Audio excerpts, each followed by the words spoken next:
Olá pessoal, tudo bem com vocês? Eu sou a Carol e hoje a gente vai falar um pouquinho mais sobre a tectônica de placas e como que as placas tectônicas se movimentam.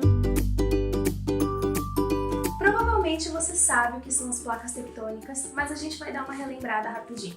As placas tectônicas são porções de terra que estão presentes na litosfera, sendo a litosfera a camada mais externa da Terra, é a que flutua sobre todas as outras camadas terrestres.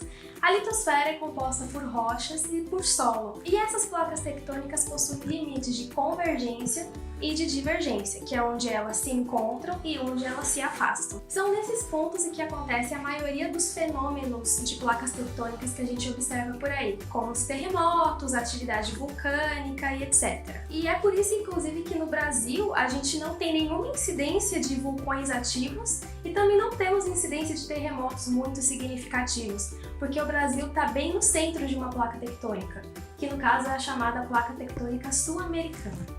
Mas o que faz com que essas placas tectônicas se movimentem? Bom, tem três motivos principais e a gente vai falar do primeiro agora, que é o movimento de convecção térmica. A gente sabe que o interior da Terra é bem quente e conforme a gente chega mais próximo do núcleo, mais quente fica. Isso se dá por vários motivos, mas o principal deles é que o núcleo da Terra é composto por átomos que são radioativos, ou seja, o núcleo deles é muito instável. E toda vez que esse núcleo decai, eles liberam radiação em forma de energia térmica. Mas enfim, vamos para a parte da convecção em si. O manto está em contato tanto com a parte mais fria, que é a parte mais próxima da crosta terrestre, quanto com a parte mais quente, que é a parte que entra em contato com o núcleo externo da Terra. Então, no mesmo manto você tem divergências de temperatura, e isso faz com que aconteça um movimento de convecção térmica. Quando o manto está na região mais quente possível, as moléculas que compõem o manto vão ficando cada vez mais agitadas e automaticamente por conta disso o manto vai ficando cada vez mais expandido e perde densidade por conta disso. Você lembra daquela formulazinha que você viu no ensino médio? Densidade é igual a massa sobre volume? Vamos supor que a massa se conserva, e ela realmente se conserva. Se o volume vai ficando cada vez maior à medida que essas moléculas ficam mais agitadas, a densidade cai. Com a densidade do manto diminuindo, por conta dessa movimentação maior das partículas, ele vai emergindo, ou seja, ele vai subindo porque ele se tornou mais leve do que o resto da porção de manto que está ao redor dele. Quando esse manto chega na região mais fria, que é perto da crosta terrestre, ele perde temperatura, porque é uma região bem mais fria. E por causa disso, essas moléculas vão ficando cada vez mais lentas, porque elas perdem parte dessa energia térmica e a densidade que antes elas tinham perdido, agora elas voltam a ganhar, fazendo com que esse manto volte novamente para onde ele estava antes, mais no interior da Terra. Esse movimento é contínuo e é ele que caracteriza o movimento de convecção térmica. A convecção pode ser observada no dia a dia quando você coloca um pouquinho de água em uma panela para esquentar. A parte da panela que está em contato com o fogo fica mais quente e, consequentemente, a água que está mais perto dali também fica mais quente. Com esse ganho de temperatura, a densidade da água ali diminui e ela tende a emergir até o topo. E depois, quando ela perde essa temperatura, ela volta novamente para a base da panela. Ela só passa a evaporar de fato quando a água atinge a temperatura de ebulição, que é 100 graus Celsius. Ok, essa é uma boa explicação para a movimentação das placas, mas ela não explica tudo. Como, por exemplo, as placas têm diferentes velocidades e elas se movimentam em diferentes direções.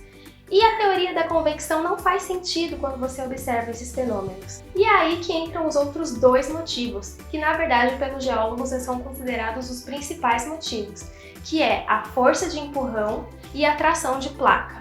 Para entender um pouquinho melhor a força de empurrão, a gente tem que entender o que acontece quando aparecem as famosas forças distensivas. Conforme essa força vai ficando cada vez mais intensa, a crosta terrestre não consegue resistir a esse aumento de força. Então vão se criando pequenas falhas até que finalmente há o rompimento total da crosta terrestre. E nesse rompimento surge o que a gente chama de rift. Nesse espaço que se abre, que é o rift, acontece a ascensão do magma. porque o magma está numa temperatura mais elevada do que o resto da crosta e aí ele tem essa tendência de acender. Mas quando ele acende, ele se solidifica porque a temperatura dele volta a cair, se transformando em uma rocha magmática chamada de basalto. Esse acúmulo de basalto ao longo dos anos vai criando as famosas cadeias montanhosas do fundo do oceano, que em um nome um pouquinho mais técnico se chama dorsal meso-oceânica. E aí, graças à formação desse basalto, existe a formação de mais camadas de crosta oceânica. E essa formação a mais de crosta oceânica exerce uma força gravitacional em todos os arredores dessa formação. Você pode tentar imaginar isso um pouco melhor, como se você estivesse tentando montar um castelo de cartas. Se as cartas estiverem em um lugar como a mesa, que tem um atrito muito pequeno, essas cartas vão se abrir. Elas vão cair como se estivessem se abrindo e essa força vai fazer com que todas as outras coisas ao redor se afastem. Existe um terceiro motivo, que é classificado pelos geólogos como o principal motivo que justifica essa diferença de velocidade na movimentação das placas tectônicas, que é a atração de placa. Imagina que, depois do crescimento da crosta oceânica, todas aquelas porções de terra, ou seja, as placas tectônicas, que estavam ao redor daquele crescimento, foram empurradas e elas acertam outras porções de terra, que no caso desse exemplo pode ser na crosta continental. E quando a crosta continental e a crosta oceânica se colidem, acontece um fenômeno muito interessante. Por conta da diferença de densidade entre a oceânica e a continental, sendo a crosta continental a menos densa e a crosta oceânica a mais densa, quando as duas se colidem, a crosta oceânica afunda sob a crosta continental, justamente por conta dessa diferença de densidade entre elas. E conforme essa crosta oceânica vai afundando, a força gravitacional entre o planeta e essa porção de massa vai ficando cada vez mais intensa, fazendo com que essa crosta oceânica vá afundando com mais velocidade. E isso faz com que os abalos sísmicos naquela região sejam muito mais intensos do que em outras regiões do planeta. Graças a esse fenômeno de afundamento de crosta sobre crosta, essa região é chamada de região de limite destrutivo, ou em palavras um pouco mais técnicas, região de subducção. No exemplo anterior, onde há a criação da crosta oceânica, a gente pode chamar de uma região de limite construtivo. Uma maneira interessante de você entender melhor esse fenômeno é você imaginar um colar em uma mesa. Se você está só com um pedacinho desse colar fora da mesa, ele não vai cair.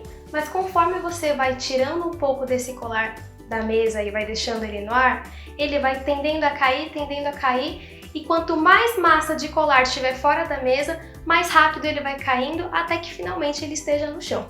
Alguns estudos mais recentes sobre a tectônica de placas mostrou que, de fato, as regiões em que tem áreas de subducção são as regiões em que há maior incidência de fenômenos tectônicos, como vulcões em atividade, como cadeias montanhosas muito extensas e principalmente terremotos de grande magnitude. Bom, galera, é isso. Espero que vocês tenham entendido um pouquinho melhor sobre a dinâmica da tectônica de placas e que eu tenha trazido um pouquinho de conhecimento para vocês. Até mais! Se vocês tiverem alguma dúvida é só escrever nos comentários e dar aquele like no vídeo.